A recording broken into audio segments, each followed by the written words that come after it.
छे हरदैया पे ना कहियो जा। सुना था तेरी शहर से वफा मिलती है, टूटे हुए दिलों की दवा मिलती है। बस यही सोचकर आए थे तेरे शहरों में, पर यहाँ तो दिल लगाने की भी सजा मिलती है।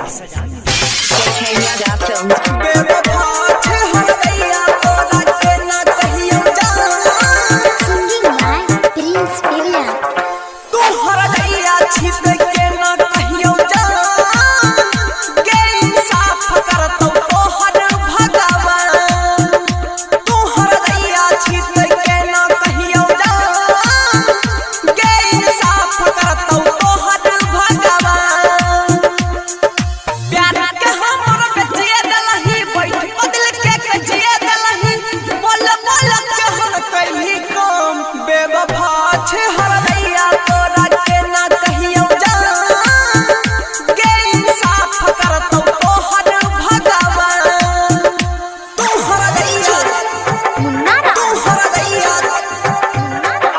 के ना कहियो जा। Mix by Bablu Bansali.